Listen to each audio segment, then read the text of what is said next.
Discovering Jesus recap. We started a new series last week, right? About discovering Jesus to go along with our new name, Discovery Church. And we're just kind of going through like the greatest hits and deep tracks of who Jesus is. So if you ever come to church and thought like, who is this Jesus guy? What's he really about? That's what we're going to be exploring as we go through John for a undetermined amount of weeks. It's hard to get tired of John, so we'll probably spend quite a bit of time in there.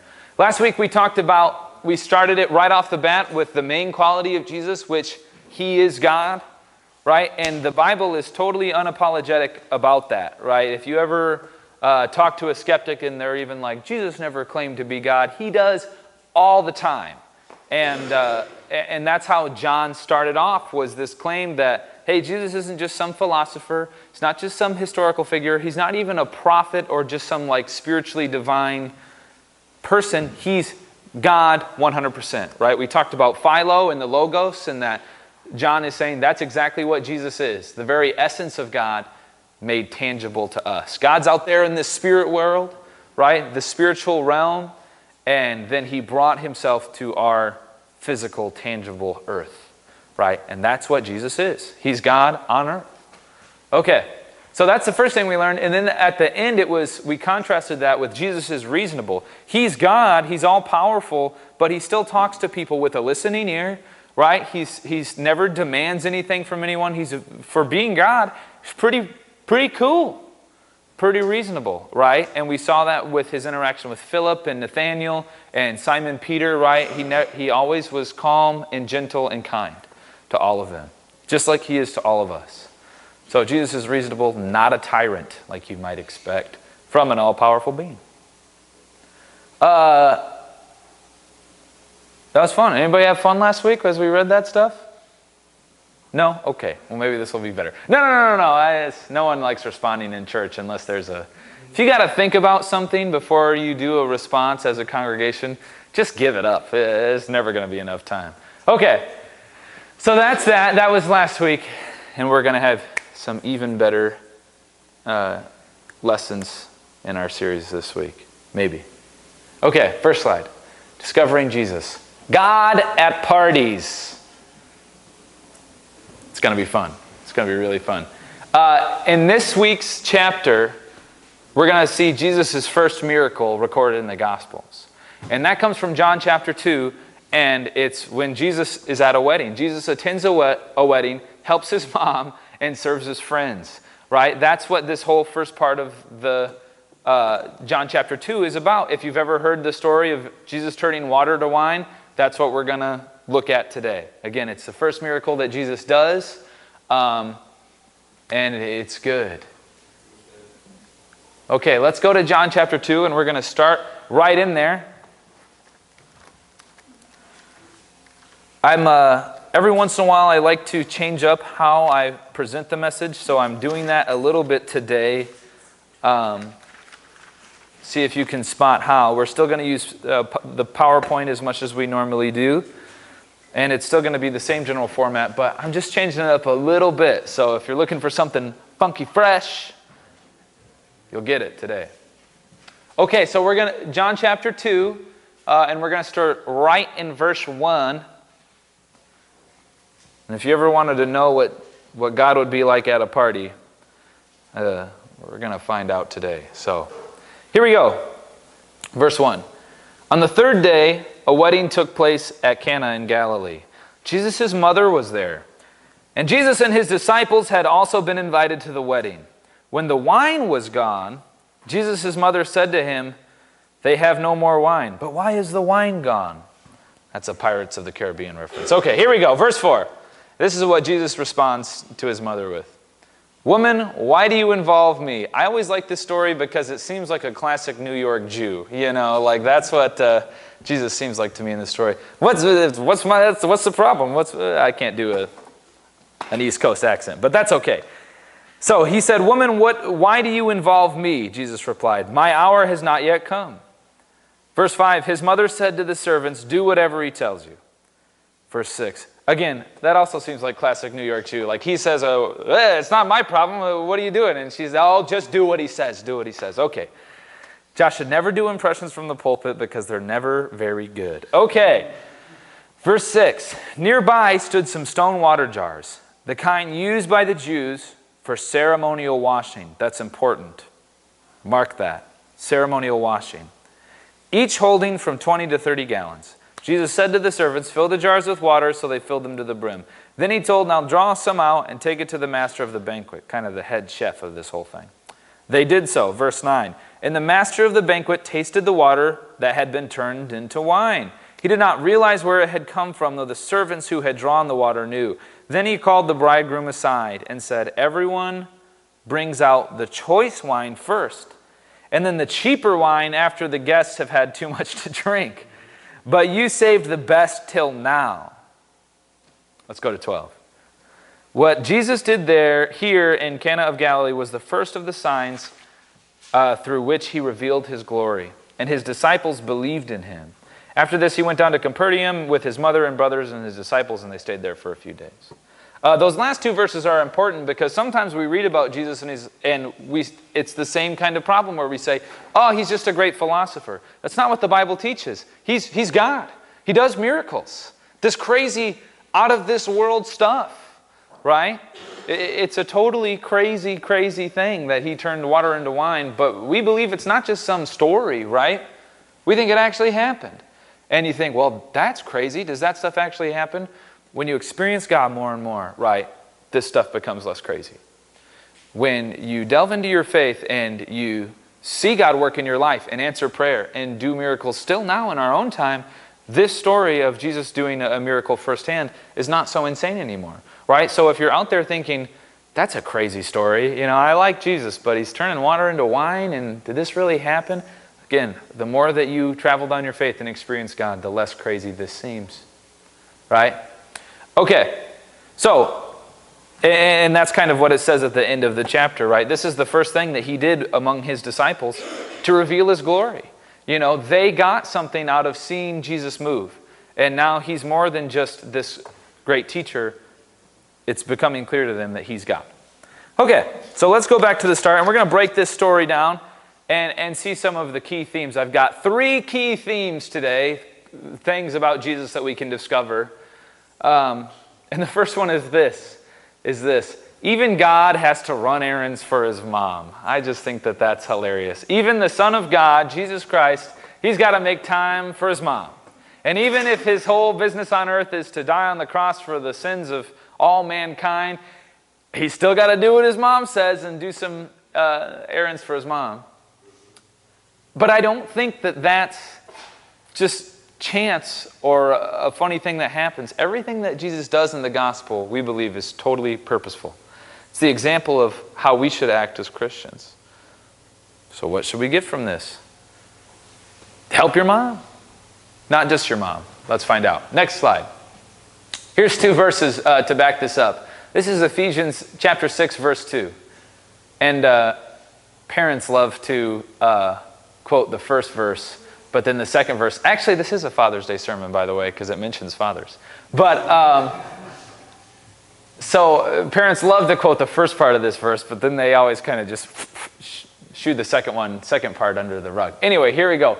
Ephesians chapter 6, verse 2 and 3. Children, obey your parents in the Lord, for this is right. And then it quotes one of the 10 commandments. Honor your father and mother, which is the first commandment with a promise, so that it may go well with you and that you may enjoy long life on the earth. Verse 4, fathers, do not exasperate your children. Instead, bring them up in training and instruction in the Lord. And then let's go ahead and read 1 Timothy 5:8. We quote this one at the church all the time. And we talked about this very lesson when we were doing Pure Pursuit with David. He did the same thing. 1 Timothy 5:8, anyone who does not provide for their relatives, and especially for their own household, has denied the faith and is worse than an unbeliever. It's better to be someone, what the Bible says is it's better to not believe in God, but take care of your family. That's more godly than believing in God is, right? And it's like, Josh, that's crazy, man. You're preaching some heresy. I don't know, it says it in the Bible. So there it is. This is really important. We've got to pull our weight in whatever our family dynamic is. Even Jesus does this, right? And whatever your calling is in life, whatever you think that you should be doing, or even if you are on some godly mission in your life, that mission needs to include pulling your weight. Being responsible, whatever it is, whatever's good for you to do with your family, do that, right? Our whole Christian life shouldn't just be about our family, as we also see from Jesus, right? He didn't stay at home with his mom his whole ministry and never do his ministry stuff, right? He went to the cross. He died. He couldn't take care of his mom anymore when he did that, right? That stuff was all important. But in that ministry, he still did his part, whatever that was, for his family. And we should too. And I want to catch up with my notes here to make sure.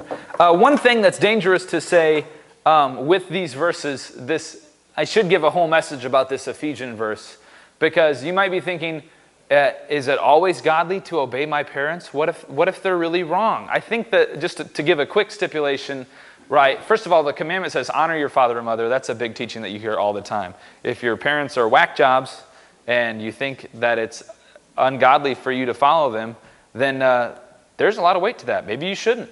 And I think that even gives a stipulation in this verse. Obey your parents in the Lord. As long as it's good, right? If your parents told you to go kill someone, you shouldn't obey your parents. That's obviously ungodly. So I think that that's what this part is here too. And I say all of that because this kind of teaching can quickly get to be, hey, Christianity is only about the family dynamic. That's not true, right? That's a huge misconception, I think, in the modern day church, is that Christian life totally revolves around family. It doesn't. It does not. Let me say that one more time. It does not. Because we can quickly get caught up in, hey, I've got to only stay at home and just care about my family, and there's no other calling in life but being a family man. That's not true. And we see this in Jesus' example, right? So I like to give that stipulation because it can quickly go to the other end of the spectrum where we care about our family too much. No, do what God requires of you, right? We read that in 1 Kings chapter 1. Find out what God requires from you. It always involves some help to the family dynamic. And I say family dynamic because a lot of us don't have the nuclear family, right? But whoever it is, if it's a mentor, if it's an aunt, if it's a brother or sister or son, whoever is your tribe, you should pull your weight. Don't abandon them, right? You should take care of them at least a little bit. Next slide. Oh, here, I got it on the slide. Look, Josh is doing good. He should get a raise. Okay, no. Here we go. In contrast, the family dynamic isn't our only calling or priority. However, as Jesus shows us, it's still important, right? Jesus was doing his ministry, but while he was around his mom asked him to do something. He even talked about him being God. He was like, what does this have to do with me? I'm on to bigger and better things. Even with that admittance, didn't matter. He's got to take care of his mom, right? Don't ever scoff at the family dynamic. In your service to God, you still need to make sure that you're doing your part in your household. Because again, it might not be the nuclear family. It's not just parents. It's not just kids. It's all of us. Whatever your part is, we should do that. Here's the easy application. Ask yourself, how am I doing? Right? And this is a danger of coming to church, is you can hear nice things, but we never stop and take a second to say, how am I doing? Right? Ask yourself, how am I treating my son or my daughter? And really think about it. How am I doing as a parent? Am I a good father? Am I a good mother?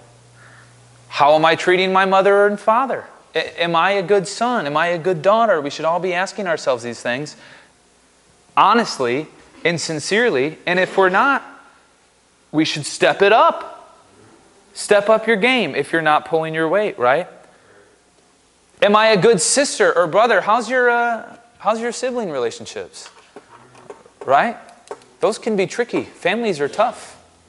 And sometimes there's nothing we can do, right? Jesus talks about don't throw your pearls before swine. And sometimes things are just not a lost cause. There are no lost causes in God. But sometimes you've made your move and there's no other move to make for you except what their response, right?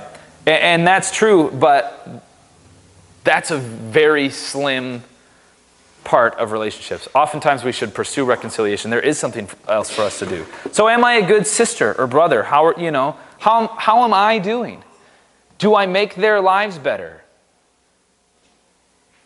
This is a part of following Christ. Asking yourself the questions honestly like this and then following through, right? Deciding with sincerity that you want to give every part of your life to God, right? And that includes the family dynamic. So we should be asking ourselves, how are we doing? And then take steps to improve if we're not doing well. Discovering Jesus. Even while being God, Jesus watches out for his earthly family. It's important. Okay, so there's point number 1. Next part, discovering Jesus. What else can we learn from this message? It's right here. Jesus supports merriment. It's important to note that Jesus was at a wedding at all, right? And not only was he at a wedding, he did something, I think, that if it happened today, a lot of Christians would scoff at it, right? How many of us in our culture, if Jesus did what he did at this wedding, would say, that's ungodly. You have a bad testimony, right? Because Jesus made the wine. He brought the booze, right? That's crazy. That never happened these days, but that's what happened. And you could say it's cultural, and some of it was, and some of our problem is cultural now, but you can't get around that Jesus brought alcohol into the place, right? He manufactured and distributed alcohol. It's there. It's in the Bible, right? And I'm not saying that you should constantly be the booze guy or that's how you, be a Christian. But it is important to note that this party, this gathering, this wedding had a need, and Jesus used his resources to make it happen, right? To improve the party. I've got 2 stories that I want to share with you today. One's about a Baptist minister, and the other is an agnostic dancer. The Baptist minister that I'm going to reference here, I'm going to call both of these guys Bill, because I like doing that. But Bill, the minister, I met him at a wedding. And then the other one, the agnostic dancer, I've known him for a long time. So I'm going to tell both of these stories as kind of some examples for my argument here. First one, this Baptist minister. It was at a good friend's wedding. It was a nighttime wedding, and it was an open bar. So there was a lot of drinking and a lot of dancing, and there was tons and tons of people there. It was this huge, huge party. And somehow through the grapevine, he had heard that I also was a Baptist minister, that I ministered this small church. And we kind of connected at the beginning of the wedding, and he came over and talked to me about that. And we had a nice congenial conversation. And it was nice and it was pleasant, and that's it. And then it was a long wedding, nighttime wedding, and people were dancing and drinking and whatever. And I was too. And I was having a great time, and I was supporting my friends, and I can cha-cha real smooth. So I'm out there on the dance floor cutting it up, and I'm just having a great time. And I feel like it's a huge blessing from God, the whole experience. Because the couple that got married, they were Christians, and there were a lot of Christians there, a lot of non-Christians there too. So it was nice to just have all these kind of 2 different cultures come in. It just felt like it was God giving us a blessing with this fun night that we were having. And after the cha-cha real smooth, I went back over to this minister who was sitting by himself, and he was kind of sulking. He looked a little sad, a little solemnly. And we started talking again, and he told me some things I know that I'll never forget. First of all, full disclosure, I think I went over there with a drink in my hand, which I don't want to promote drinking from the pulpit. Everyone should work out their faith with fear and trembling, right? If that's not a part of your faith, then that's great, and live that with conviction. But it is a part of my faith to drink, because I'm a better dancer. Anyway, so I was at this party, and I went over there with a drink in my hand, and it's an important part of the story. I'm not just leaving it in there to promote my agenda or anything. But I go over there, I'm talking to this guy, and he's by himself. kind of in the corner at a table. And he starts lamenting to me about his situation. And he said some things, again, that I'll never forget. He said, "It's sad to be a Baptist minister at these types of things." He looked at me and was sad that he was missing out on all of this fun. And he said, "It's sad to be a Baptist minister at these types of things. What's an old Baptist preacher? How is an old Baptist preacher supposed to fit in?" And I felt sorry for him. And I thought, well, I'm having a good time, so I don't know, maybe I've got something wrong with me. And he said, "When everyone is drinking and dancing, what's a minister supposed to do?" Story A. Let's go to story B. The agnostic dancer. This guy I've known forever. I went to high school with him. I've known him for a long time, and he's a professing agnostic. He says he's not sure whether God exists or not. And he's known as the party guy. This is a super, super nice guy. He's not like this wild and crazy, belligerent, get hammered all the time type, but he's like the fun, gets the dance floor started guy. And everybody knows it. And I went to this wedding one time, another good friend that we both knew from high school. His name was Sean. And I went to his wedding, and the guy, Bill, the agnostic dancer, I was talking with him after the wedding. And the reception, again, was a nighttime reception, and there was going to be drinking and dancing and all of that stuff. But Bill couldn't attend. He had like an emergency work event, so he could only come for the ceremony, and then he had to scoot right after. And the groom came up to both of us because we were kind of standing next to each other, and the groom comes up. He's like, "You guys ready for the reception? It's going to be really fun." And Bill was like, "Hey man, I'm really sorry. I've got this thing I can't get out of. I can't make it." And I'll never forget the groom's reaction either. He looked at him and said, "Dude, what?" And the guy said, "Yeah, I'm sorry, I can't come." He's like, "No, you need to start the dancing." Who's going to start the dancing if Bill, the agnostic, doesn't come? Because he's always the guy out there, first dance song where the bride and groom want everyone to have fun, and he goes out and makes a fool of himself, and everyone has a good time because they think, we can't dance. I'll go anyway, right? And he always brings the party. Every event is fun when Bill is there, because he's out there doing some goofy move like this, and that was a Josh move. I'm going to have to apologize to him because my moves were way worse than his. But I can go on the dance floor because he's out there making a fool of himself. And the impression on this groom was so severe, he said, "You have to be there. This event won't be as good. It won't be fun without you there, and I'm scared what it's going to be without Bill, the agnostic dancer, to be there." Now let's compare these two stories. Which character between the minister and the dancer sounds more like Christ?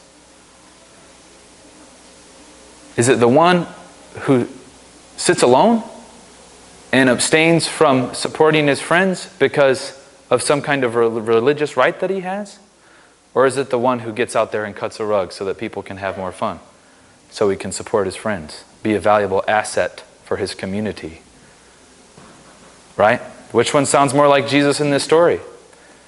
If Jesus' mom had come up to him and said, "Hey, we need some more wine," if he had said, "No way, I'm not taking part in that tomfoolery," we'd have a whole different God, right? But he doesn't. He provides. He supports. He helps.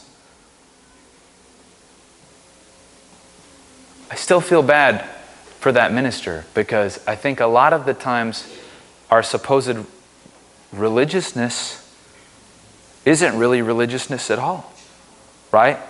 It's actually dissuading people from knowing God.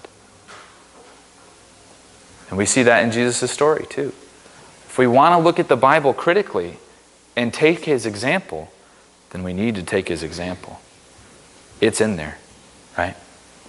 Okay, so he supports merriment. First of all, one of the points I want to make again is that he was at a wedding, right? And he had fun. I have got this verse here. I think that true religion isn't being a grump about what you wear or what you eat or drink or anything like that. It's about supporting others, and we see this all the time.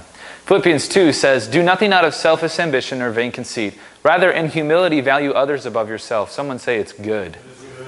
Not looking to your own interests, but each of you to the interest of others. See Jesus picking grain on the Sabbath. All of the Pharisees, these super hyper-religious people, right, they cared about looking godly because they wanted to look a certain way because it fit their narrative, it helped them look more righteous, whatever, right? But they didn't actually care about serving God. They just cared about how they looked. And this is still a problem today. Stop caring about if you look godly and just be godly.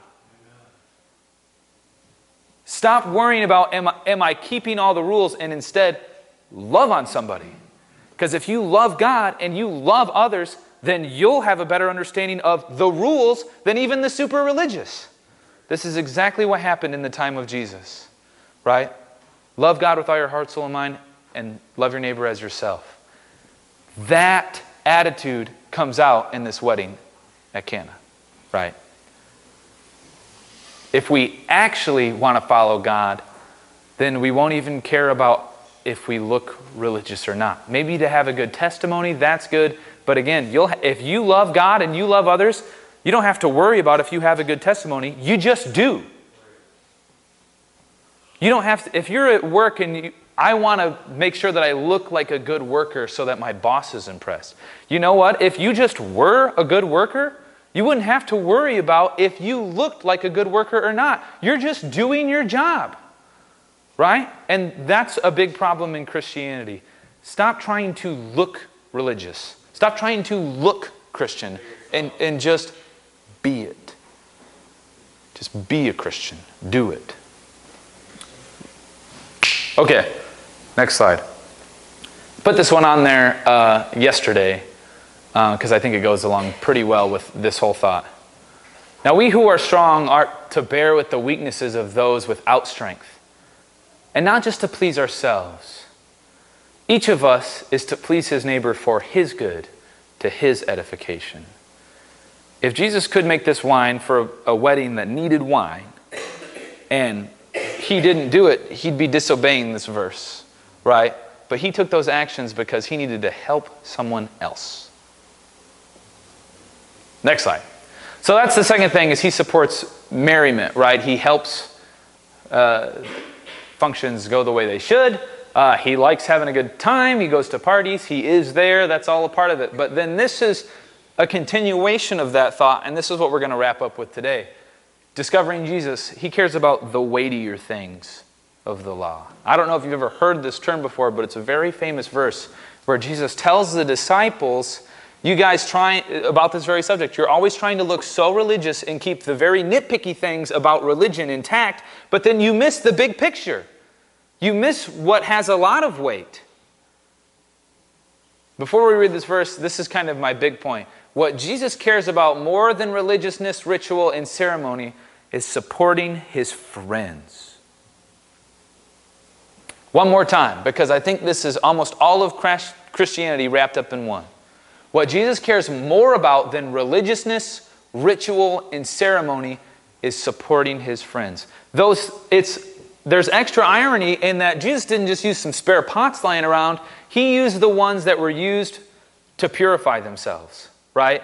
It was the ceremonial washing pots, right? That was for a religious function to become pure, right? To become clean. And it would be totally looked at as maybe almost heresy or blasphemy to use these pots for something other than what their function is, right? Which is a washing dish, a ceremonial washing dish. I think it's hilarious that that's what Jesus uses to make this wine, right? It's almost a laugh at us. What Jesus cares more about than religiousness, ritual, and ceremony is supporting his friends. This is from Matthew 23:23, where Jesus is giving it good to the Pharisees because he's fed up. And this is one of the things he says. Woe to you, teachers of the law and the Pharisees, you hypocrites! You give 1/10 of your spices, mint, dill, and cumin, What he's saying here is they tithe down to the very T, right? Because in the law it says to give 10% of everything you earn. They don't just do that with their income and money. They even do it down to their spice cabinet, right? They give a tenth of everything. They're so meticulous about what they give and what people see that they give, right? And he says, you give a tenth of all your spices. Here it is. But you neglected the more important matters of the law. Let's read these together. Justice, mercy, faithfulness. One more time. Justice, mercy, and faithfulness. Someone say it's good. You should have practiced the latter without neglecting the former. You blind guides, you strain out the gnat, but swallow a camel. This is still so prevalent. Hey, purity is good. I'm not trying to knock don't smoke, drink, or chew, or go with girls who do. If that's what, if that's in your faith, then do it, right? If you want to tithe down to the 10th of your spice cabinet, then do it. But don't ever do that while you miss out on justice, mercy, and faithfulness. That's what's important. And if we're going to spend our time thinking about how do I be a Christian, think about these things. Justice, mercy, and faithfulness. That is what God really cares about, right? And there's tons of verses all over the Bible that support this. One of them is live justly, love mercy, and walk humbly with the Lord. We say that one all the time. That's what this whole thing is really about, is justice, mercy, and faithfulness. Don't get so meticulous with your religiousness that you want to nitpick something that someone does. But if you nitpick something that someone does and you're harsh, judgmental, or rude, then you've done it. You've strained out the gnat to swallow a camel. You missed the point, right? Justice, mercy, and faithfulness. Next slide. Okay, I've got 2 more analogies here and then we're going to stop. When I was, 16 or 17, me and my brother Caleb were riding with another one of our brothers, Zach. And Caleb and I, at this time, were more invested in our faith than Zach was. He was invested in his faith, but Caleb and I, were really passionate about God and knowing God. And so Zach came to us we were riding in the car, and he was like, I got a question for you guys. And I want to know what you really think. He was like, it was a Saturday when we were in the car, and he said, tomorrow, Sunday, there's someone who I don't really like, and he needs a ride from the airport. Do you think that it'd be more godly of me to skip church and go get this person? Or should I say, I've got to go to church? And Caleb and I both said, skip church. Go pick up this person. It's more important to do the work of God than to be in church. We go to church to learn to go pick up that person, right? And then there's a really funny response from Zach. He was like, yeah, I know, I just didn't want to do it. But that's the whole bag, right? Sometimes we do religious stuff because it's actually more beneficial to us than actually following God. It's easier to tithe on our spices, but still be judgmental. The weightier things are actually a lot more self-sacrificing, right? To actually follow God, it's really hard because you can't be selfish and do the work of Christ. Say it one more time. You can't be selfish when you're doing the work of Jesus. The work won't let you. It's not like, you've got to remember to not be selfish while you do the work of God. You can't do the work of God and be selfish. Right? I've got another one that I think might be more of a sign of the times, and I was kind of wondering if I should tell this story or not. But I miss Brandon, so I'll say it in his honor. Because we both love Blink-182. Brandon, who passed away tragically about 3 months ago. He loved Blink-182, and we often talked about Blink-182. I grew up listening to Blink-182. It's a punk rock band, and they're pretty vulgar. I probably shouldn't listen to them as a teenager, but or I don't know, maybe not even now. I'm not sure, but I did, and I do. And you know what? I should have listened to them because I got to talk to Brandon about Blink-182. And that's kind of a nice hint into this whole message. Anyway, so I listened to Blink-182, and they have this one song called "What's My Age Again," and I loved that song. And the premise of it is, nobody likes you when you're 23, and you still act like you're in freshman year. And Broja's not here; she'd get a kick out of me singing Blink-182 from the pulpit. But we always sing that in my friend group on someone's 23rd birthday. And I have a large variance of friends' ages. So now most of my friends, I think I only have maybe one or two more opportunities to sing this at someone's 23rd birthday. But we put it on real loud wherever we were and sing it because it's about being 23. And it's kind of a vulgar song. Don't say, Josh listens to Blink from the pulpit, so I'm going to go listen to What's My Age Again. You might not like it. I don't know. It is a little blue. Right? There's a little bit of blue humor in there. It's not church appropriate. We don't have it on the pre-service playlist. But the last time it happened, we went out and we were out at dinner or something, and someone put it on the jukebox where we were. And it was like, oh yeah, What's My Age Again? And I noticed someone who had just started hanging out with her group, and they were from a more conservative friend group than me. It's a person that only has Christian friends, and that's it. They knew the song, they had listened to Blink-182, but they wouldn't sing along with our song. And I thought, that's kind of sad. Maybe we should stop doing this Blink-182 thing. But then I looked at my friend Ian, whose birthday it was, and he's a devout Christian, and that guy would have been crushed if we didn't sing What's My Age Again on his 23rd birthday.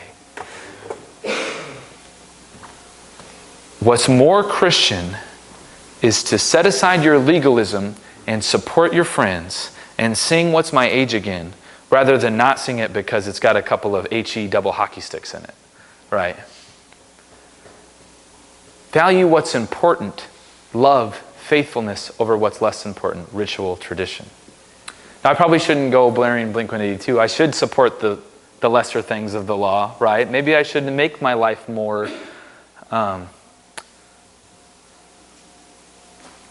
sterile. I don't know. I'm still working on that. But this thing I do know. Christians need to support their friends. Christians need to support the people who are downcast or broken and aren't your friends. It's better to go pick someone up from the airport than it is to go to church. It's better to make wine at a ceremony when you can, right? Care about the weightier things of the law. Care about people and things. That's right, Tom. Okay, here's the conclusion. If we're imitating Jesus, we should make sure we're doing our part in our family dynamic. That was a long time ago, right? But it's still important. So care about your family. Call your dad today. Then encourage merriment. That's support people part one, right? Like go to these things and be helpful at functions and at your job and everything, right? And then the third thing, and I think this is the most important, value what's important, love and faithfulness over what's less important, ritual and tradition. Okay. Let's have a word of prayer. I hope I didn't scare anybody off today. Every time I preach on John chapter 2, I always think that I'm going to get ridden out on a rail, but I haven't been yet, so that's good. Workday, Jesus Loves Kazoo, and Foursquare Festival, remember those. And we're going to sing a couple more songs, take an offering, and then we'll be dismissed. So let's pray.